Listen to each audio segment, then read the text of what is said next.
Hey there, everyone. We are back today with another video, and today we're going to be talking about 5 lesser known horror movies that are fun to watch. So, we're going to start out with probably the most famous one. I think most people who are into horror would know this movie, but it's not like a major movie, you know? It's not something like a normie horror people would probably know about, especially since things like Blockbuster are gone. Like, you'd never run across it. But the first movie here is Gingerdead Man, starring Gary Busey. Come on. So Gary Busey is the Gingerdead Man, the voice of the Gingerdead Man. He briefly appears in the movie, but he's a serial killer who gets baked into a cookie and becomes a Gingerdead Man through some type of voodoo. It's as ridiculous as it sounds. It's got a super low budget. It's basically like shot in 2 rooms. You've got the ridiculous conceit of a killer gingerbread man, and you know it's weird and funny and kind of wacky. So the idea of it is that, like, if you go in expecting something scary, why would you? I don't know. It's called Gingerdead Man. You should go into it in the exact same vein as the title, meaning ridiculous. That's what you should think about it. But it is a horror movie in that there's murder and killing and a killer gingerbread man. So this is my first recommendation for lesser known horror movies. But that one's just to open you up, get you sort of in there. But we're going to talk about another one that's in a similar vein, but not quite as well known. Probably not very well known. And that will be Shrunken Heads. Now, Shrunken Heads is a Full Moon Entertainment movie, but Full Moon is mostly well known for Puppet Master and like demonic toys. Doll Man subspecies was huge for them, I think. I mean, they made like 8 of those, right? I don't remember how many. And they've made even more Puppet Masters. But Shrunken Heads is one off. And it's kind of like a tongue in cheek horror movie for teenagers. I want to say kids, maybe. Because it's about 3 kids who are kind of bullied. And the bullies are like, psychopathic bullies in the sense that they murder these kids.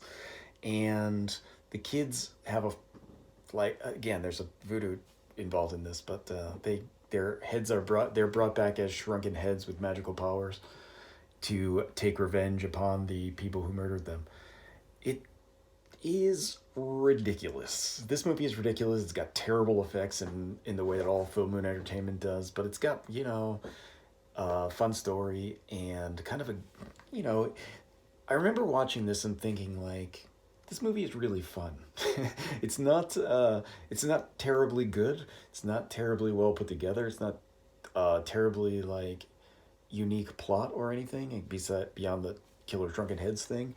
But it is a fun movie, and it's something that, like, I watched and enjoyed. So and also really kind of one of the lesser known Full Moon movies. So something you might want to check out, might want to look into if that sounds interesting to you.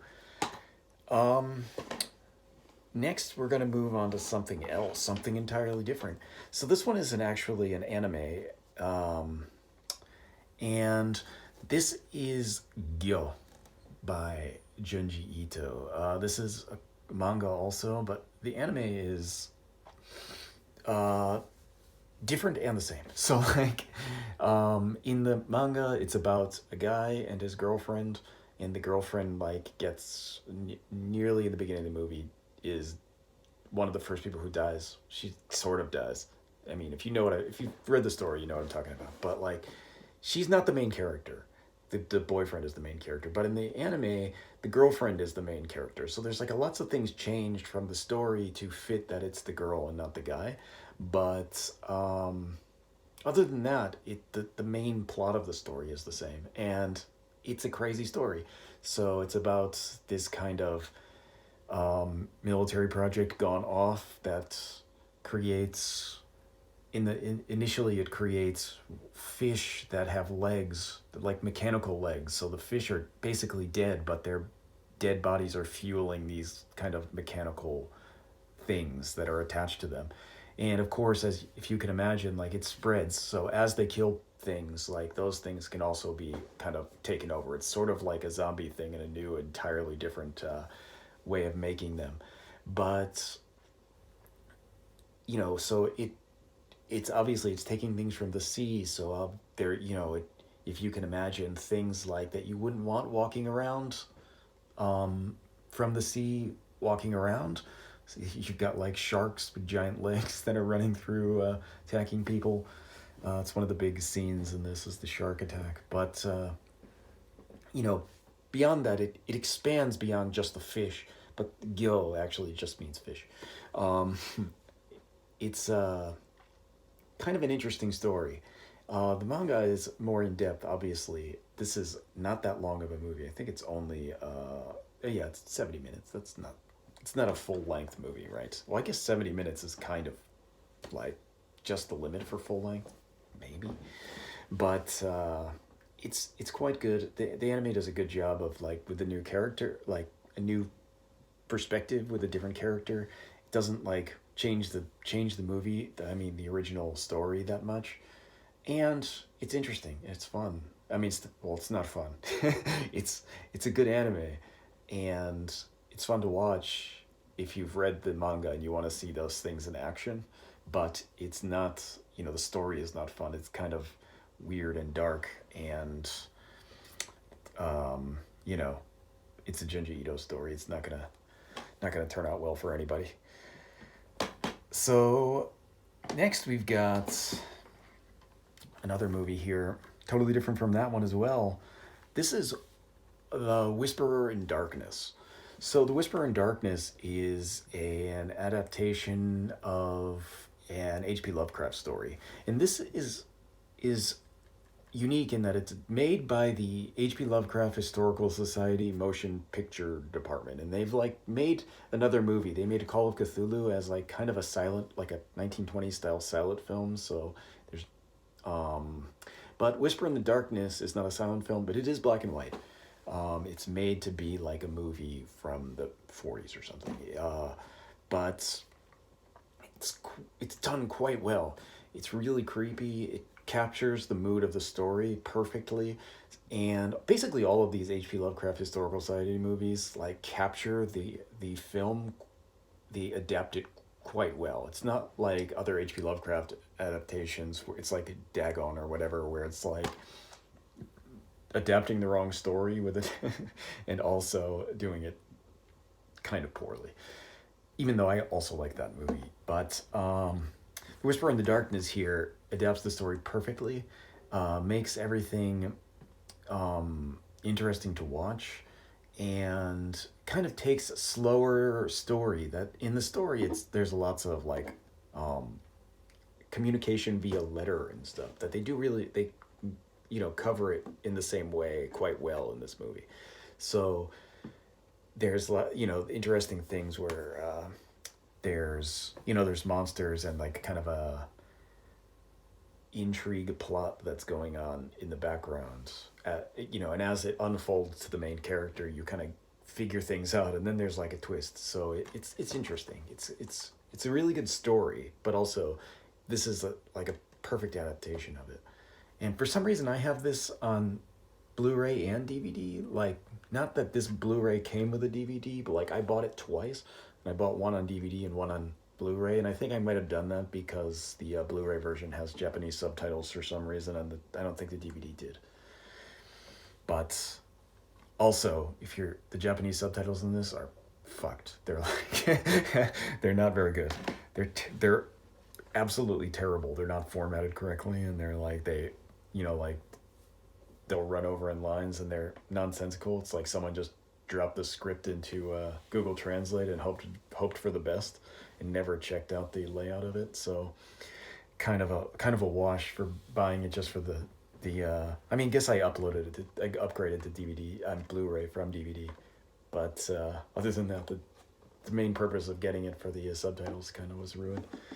So the last movie I want to talk about is another Japanese movie. But this one, I picked this one. I could have picked other Japanese movies, but I don't know if they have English subtitles. But I know this one does because I bought the U.S. DVD because it was like $5 and the Japanese one was like 50. So this is Rampo Noir, also known as Rampo Jigoku, which is Rampo Hell in Japanese. Rampo Noir is kind of adaptations of um, Edogawa Rampo, who is like a Japanese kind of horror slash mystery writer influenced by Edgar Allan Poe. Um, that would make his name make sense in that case because like the Japanese pronunciation of Edgar Allan Poe sounds like Edogawa Rampo. Um, so that's like he took his name from that, and he writes these kind of mystery stories. But this is kind of horror mystery stories.